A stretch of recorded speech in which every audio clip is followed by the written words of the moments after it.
BCCI అంటే Bharat cricket board of cricket control India, ICC అంటే international cricket council. అట్లాగే ఇందులో కూడా రెండు అసోసియేషన్స్ ఉన్నాయి. ఒకటి FMSCI, federation of motor sports clubs India, same BCCI మాదిరిగా ఇండియాలో ఒకటి ఉంది. అదే మాదిరిగా మళ్ళీ ఇంటర్నేషనల్గా FIA, ఫెడరేషన్ ఇంటర్నేషనల్ ఆటోమొబైల్. ఆ FIA అనేది ఎపెక్స్ బాడీ, దాని కిందనే F1, F2, F3, F4, FE అంటే ఫార్ములా ఈ. ఈ రేస్లన్నీ కూడా వాళ్ళ కిందనే నడుస్తాయి. ఎప్పుడైతే చంద్రబాబు నాయుడు గారు 2001, 2, 3 ఆ ప్రాంతంలో ఈ బర్నీ ఎకెల్స్టోన్ అని ఆయన ఫార్ములా 1 యొక్క CEO, ఆయనను కలిసి మీరు హైదరాబాద్కి రండి, మీరు ఇక్కడ రేస్ పెట్టడానికి కావాల్సిన ఏర్పాట్లు నేను చేస్తాను ప్రభుత్వ పరంగా అని ప్రయత్నం ప్రారంభించారు. కానీ దురదృష్టం ఆ ప్రయత్నం ఫలవంతం కాలేదు, ఫర్ వాట్ ఎవర్ రీజన్. అప్పటికి చంద్రబాబు నాయుడు గారు 2004లో ఓడిపోయారు, అది కూడా ఒక కారణం కావచ్చు. కానీ చంద్రబాబు నాయుడు గారు ఓడిపోక ముందే ఆయన ప్రభుత్వంలో ఉండంగానే ఇవాళ గోపన్పల్లి, మనకిప్పుడు ఫైనాన్షియల్ డిస్ట్రిక్ట్ పక్కనే ఉన్న ప్రాంతం గోపన్పల్లి, అక్కడ 580 ఎకరాల భూసేకరణకు నోటీసులు కూడా ఆనాడు ప్రభుత్వం ఇవ్వడం జరిగింది రెవెన్యూ డిపార్ట్మెంట్ ద్వారా. దేనికి? ఒక formula 1 race track, permanent track ఇండియాలో బిల్డ్ చేయాలి, దానికి హైదరాబాదే కేంద్రం కావాలి అనే కోరికతో ఆనాడు చంద్రబాబు నాయుడు గారి ప్రభుత్వం ఒక బలమైన ప్రయత్నం చేసింది. దురదృష్టం వారి ప్రభుత్వం పోయింది. ఆ తర్వాత వచ్చిన కాంగ్రెస్ ప్రభుత్వం వాళ్ళు దాన్ని పట్టించుకోలేదు. అట్లే ఆ రైతులు కూడా ఎవరైతే ఆ గోపన్పల్లిలో భూసేకరణ నోటీసులు రిసీవ్ చేసుకున్న వాళ్ళు ఉన్నారో వారు అప్పటి నుంచి ఇప్పటివరకు న్యాయ పోరాటం చేస్తూనే ఉన్నారు. ఆ రైతుల్లో ఒక ఆయన రేవంత్ రెడ్డి కూడా ఉన్నాడు. ఈరోజు ముఖ్యమంత్రిగా ఉన్న రేవంత్ రెడ్డికి కూడా అక్కడ 15 ఎకరాల భూమి ఉంది. సో ఇప్పుడు నేను చెప్పే స్టోరీ అంతా రేవంత్ రెడ్డికి కూడా ఎరికే. ఆయన గుంజుకున్నాడా లేకపోతే నిజంగానే రిజిస్టర్ చేసుకున్నాడా అది నాకు ఎరకలేదు. కానీ గోపనపల్లిలో భూమి ఉందని ఆయన అఫిడవిట్లో కూడా చూపెట్టిండు. ఎలక్షన్ అఫిడవిట్లో కూడా రేవంత్ రెడ్డి గారి ఎలక్షన్ అఫిడవిట్లో కూడా నాకు 15 ఎకరాల భూమి గోపనపల్లిలో ఎక్కడైతే ఫార్ములా 1 కోసం ఆనాటి అప్పటి తెలుగుదేశం ప్రభుత్వం భూసేకరణ నోటీసులు ఇచ్చిందో అందులో నాకు కూడా ఉన్నది అని చెప్పి రేవంత్ రెడ్డి గారు కూడా అఫిడవిట్లో, ఎలక్షన్ అఫిడవిట్లో కూడా మొన్న 2023 ఎలక్షన్ అఫిడవిట్లో కూడా డిక్లేర్ చేశారు. తదనంతరం ప్రయత్నాలు జరిగినాయి దేశంలో. ఈ F1 అనే రేసును తేవాలి, ఎందుకంటే చాలా విస్తృతమైన ప్రచారం కలిగిన బాగా పాపులర్ రేస్ F1. దాని చుట్టూ మర్చెండైజింగు, దాని చుట్టూ కొన్ని సిటీల యొక్క గ్రోతే దాని చుట్టూ. మొనాకో అనే ఒక సిటీ ఉంటుంది, ఒక కంట్రీ కమ్ సిటీ. అది మొనాకోలో జరిగే గ్రాండ్ ప్రీ వరల్డ్ ఫేమస్. అక్కడ పెద్ద పెద్ద వాళ్ళు ప్రపంచంలో ఉండే బిలియనీర్లు అందరూ దిగుతారు. అసలు ఆ మొనాకో అనే సిటీ వెలుగులోకి వచ్చిందే ఈ ఫార్ములా 1 రేస్ వల్ల. అట్లా ఒక ఫార్ములా 1 రేస్ని ప్రపంచవ్యాప్తంగా ఒక అంచనా ప్రకారం 200 కోట్ల పైచిలకు మంది చూస్తారు. 2 బిలియన్ ప్లస్ పీపుల్ చూస్తారు. అంత popular racing formula 1 racing. So మన దేశంలో కూడా ప్రయత్నాలు జరిగి చివరికి ఉత్తరప్రదేశ్లో అప్పుడు జేపీ గ్రూప్ అని ఉండేది, ఇప్పుడు కూడా ఉన్నట్టుంది, జయప్రకాష్ గ్రూప్. నోయిడాలో వారు ఒక ట్రాక్ కట్టారు, పెద్ద ట్రాక్ కట్టి ఆ ట్రాక్లో ఫార్ములా 1 వాళ్ళని ఒప్పించి మొత్తానికి ఉత్తరప్రదేశ్ నోయిడాలో డబ్బులు మేము పెడతాము అని చెప్పి 1700 కోట్ల రూపాయలు ఖర్చు చేసి, ఇది ఎప్పుడు నేను చెప్పేది 2009, 10 ఆ ప్రాంతంలో 1700 కోట్ల రూపాయలు ఖర్చు చేసి ఆనాడు 2009, 10, 11. ఎందుకంటే ఒక రేస్ అనేది 1 సంవత్సరం కోసం జరగదు. రేస్ అనేది ఎప్పుడైనా కూడా ఒక 4 సంవత్సరాలు, 3 సంవత్సరాలు సైనింగే. ఎందుకంటే ఒకటేసారి అట్లా వచ్చి ఇట్లా రేస్ చేసి వెళ్ళిపోవడానికి కాదు, ఉండదు. డెఫినెట్గా ఒకసారి దాన్ని ఏమంటారు క్యాలెండర్లోకి రావాలి, ప్రచారం జరగాలి. ఇప్పుడు నేను చెప్పాను అబుదాబి గ్రాండ్ ప్రీ ఉంటుంది, లాస్ వేగస్లో ఉంటుంది, తర్వాత సౌపాలోలో ఉంటుంది. ఇట్లా క్యాలెండర్ ఉంటుంది అనమాట. 12 నెలల్లో ప్రతి 2వ శనివారం ఏదో ఉంటుంది రేసు. అవన్నీ ముందే డిసైడ్ అయ్యి ఉంటాయి ఎక్కడెక్కడ రేస్ జరుగుతుంది అని చెప్తే మోటార్ స్పోర్ట్స్ ఎంతూజియాస్ అందరూ కూడా అయితే టీవీలో చూడడమో లేదా టికెట్లు కొనుక్కొని అక్కడ పోయి రేస్ చూడడమో ప్రత్యక్షంగా ఇవన్నీ జరుగుతూ ఉంటాయి. సో అట్లా ఉత్తరప్రదేశ్కి మొత్తానికి వాళ్ళు పట్టుకొచ్చారు, జేపీ గ్రూప్ వాళ్ళు పట్టుకొచ్చినారు. 3 సంవత్సరాలు జరిగింది race, 9, 10, 11. For whatever reason 3 సంవత్సరాల తర్వాత వాళ్ళకు ఫార్ములా 1 వాళ్ళు ఇక మళ్ళీ మేము రాము ఇండియాకి అని చెప్పి క్యాన్సిల్ చేసుకొని 11 తర్వాత వాళ్ళు వెళ్ళిపోయినారు. ఈ రీజన్స్ నాకు తెలియదు. కానీ దాదాపు అప్పట్లో జేపీ గ్రూపు, అక్కడ ఉత్తరప్రదేశ్ ప్రభుత్వము అందరు కలిసి ఖర్చు పెట్టిన అమౌంట్ 1500 నుంచి 1700 కోట్లు.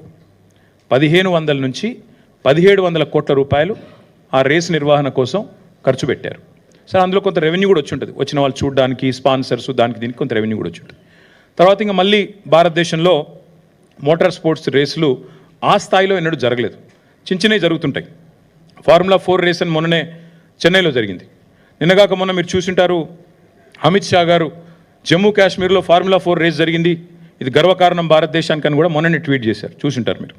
అట్లాగే చెన్నైలో మొన్ననే అక్కడి ప్రభుత్వం, స్టాలిన్ గారు, వారి కుమారుడు డిప్యూటీ సీఎం ఉదయ్ స్టాలిన్ 42 కోట్లు ప్రభుత్వం నుంచి ఖర్చు పెట్టి ఫార్ములా 4 రేస్.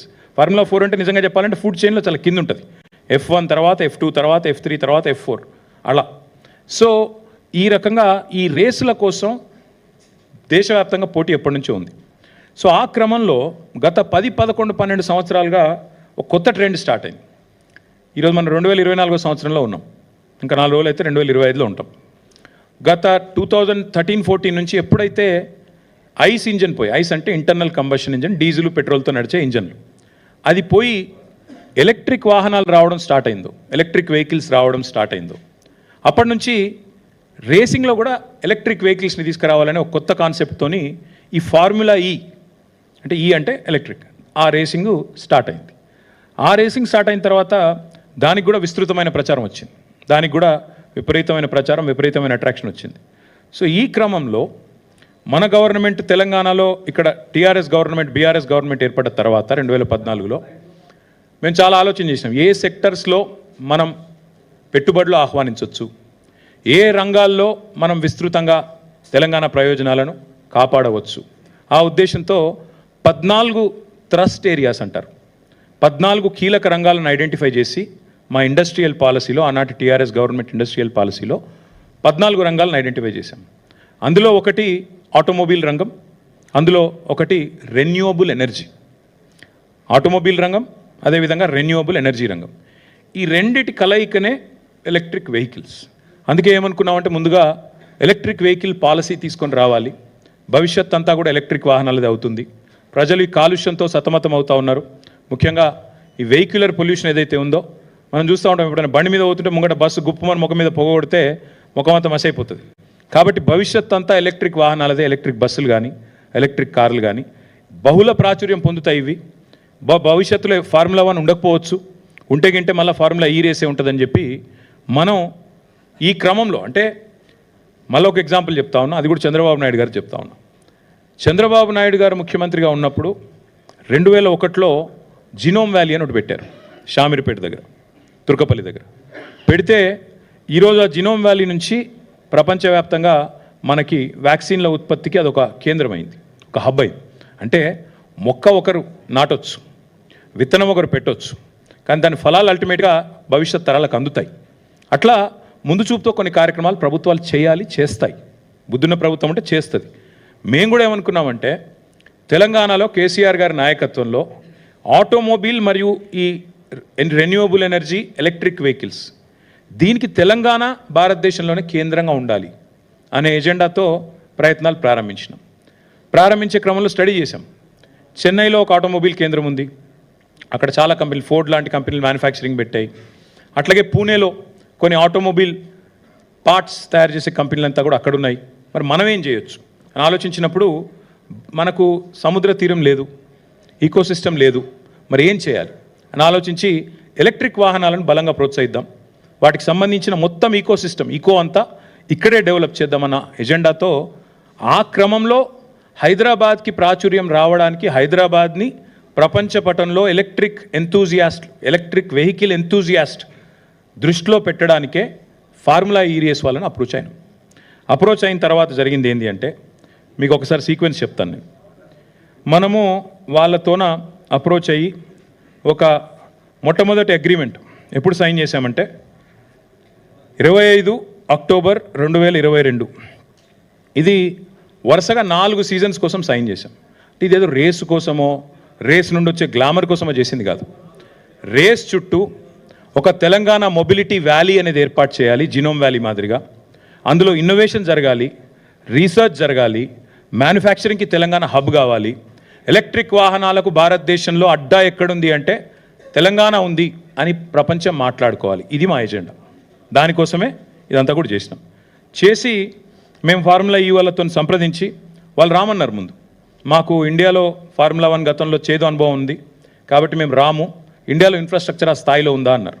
వారిని ఒప్పించడానికి చాలా ప్రయత్నాలు చేయాల్సి వచ్చింది. వారిని ఒప్పించడానికి, వారిని కలవడానికి చాలా తంటాలు పడి మొత్తానికి ఒప్పించినాం. సియోల్ లాంటి నగరాలతో పోటీపడి సాధించి హైదరాబాద్కి, అంటే ఇది భారతదేశం యొక్క ఈవెంట్, ఇది ఒక హైదరాబాద్ ఈవెంట్